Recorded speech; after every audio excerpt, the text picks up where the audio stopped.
প্রায় 10 বছর পর নিজের এলাকায় ছট পুজো কাটানোর অনুভূতিটা একটু আলাদাই ছিল।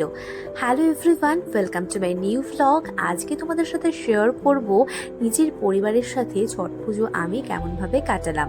তোমাদের কেমন কাটলো অবশ্যই কমেন্ট করে জানিও। আর হ্যাঁ, কে কটা ঠেকুয়া খেলে সেটাও কিন্তু কমেন্ট করে জানাতে ভুলো না। ছোট থেকেই দিওয়ালির সাথে সাথে ছট পুজোর জন্য কিন্তু আমরা ওয়েট করতাম। কেন বলো তো? বিশেষ করে কিন্তু ঠেকুয়ার জন্য। আর হ্যাঁ, প্রত্যেক বছর এই যে নদীর ধারে এত সুন্দর করে এরা কলা গাছ, তারপর প্রদীপ, বিভিন্ন টুনি লাইট দিয়ে সাজায়, সেটা আমার বরাবরই ভীষণ ভালো লাগে। আর এবছর তো আমার ছট পুজোটা খুব স্পেশাল, কারণ আমি রয়েছি আমার এলাকায়, মানে আমার বাবার বাড়ির দেশে, আর সাথে রয়েছে আমার ছেলে আর আমার দাদার ছেলে।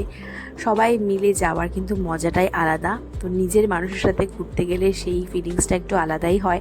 তো আমরা সন্ধেবেলায় সবাই সেজেগুজে রেডি হয়ে চলে গেছিলাম একদম ঘাটে। আর খুব একটা দূরে না, বাড়ি থেকে জাস্ট কাছেই। সেই বিকেল থেকে গান শুনে শুনে আমরা অস্থির হচ্ছিলাম যে কখন রেডি হয়ে বেরোবো। তো এখানে দেখো আমরা ঘাটে নেমে গেছি। তারপর এখানে সান্নিধ্য আর সান্নিধ্যর ভাইকে প্রণাম করালো আমার এক দিদি। তো পাশে দেখলাম এই যে এখানে আরেকজন পুজো করছেন। তো আমি ভিডিও ক্লিপিংসগুলো এই ভালো করে নিতে পারিনি, যেহেতু এত ভিড় ছিল আর খুব একটা আমাদের সময় ছিল না হাতে, তাই যতটা তাড়াতাড়ি সম্ভব আমরা চেষ্টা করেছিলাম করার। তারপর দেখলাম যে এত সুন্দর করে লাইটিং দিয়ে সাজানো হয়েছে।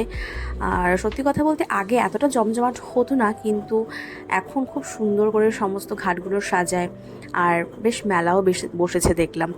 তো এখানে তোমাদের দেখালাম আগেই যে এখানে বিভিন্ন খাবারের দোকান বসেছে, তারপর বাচ্চাদের জিনিসপত্র কেনার দোকান, বিশেষ করে বেলুন। তো আমরা ভীষণ মজা পাচ্ছিলাম গিয়ে, কারণ এতদিন পর সবাই মিলে একসাথে গেছি, সেটার অনুভূতিটা তো একটু আলাদাই হয়। তো এখানে দেখো বিভিন্ন মেলাতে যেরকম দোকান বসে পশুরা নিয়ে, সেরকম বসেছে। আর এই যে সান্নিধ্য কিন্তু মামার কোলে বিন্দাস ঘুরে বেড়াচ্ছে। তো এখানে জিলিপি, তারপর মোয়া, সমস্ত কিছু দোকান ছিল। এই যে সান্নিধ্য ভিড়ের মধ্যে মামার কোলে কোলে ঘুরে বেড়াচ্ছিল। তারপর দেখলাম কিছুটা যাওয়ার পর সকলে ডালা নিয়ে যাচ্ছে, যেটা মেনলি ছট পুজোর রিচুয়াল। এই ফল, তারপর ঠেকুয়া, সমস্ত ডালা নিয়ে ওদের ঘাটে পুজো করতে হয়। আর আমাদের অ্যাকচুয়ালি ইচ্ছে ছিল ভোরবেলাও যাওয়ার, কিন্তু ভোরবেলা আর আমার মানে কী বলবো, এনার্জিতে কুলোয়নি। তো দাদা আর আমার ওই ভাস্তি গেছিলো, কিন্তু আমরা যেতে পারিনি।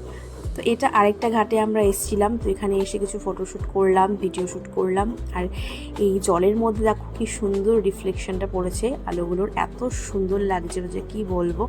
কিন্তু অতিরিক্ত ভিড়ের জন্য সেই ফিলটা আমরা পাইনি। যাই হোক, এই যে দেখো এখানে বৌদির সাথে একটু ভিডিও করে নিলাম। আর বাচ্চাগুলো খুব বিরক্ত করছিল, কারণ এত গরমে ওদের অস্থির হয়ে গেছিলো ওরা, আমরা অস্থির হয়ে গেছিলাম। তারপর এই যে এখানে ছিল আখের রস, তাই ভাবলাম আখের রস খেয়ে নিই।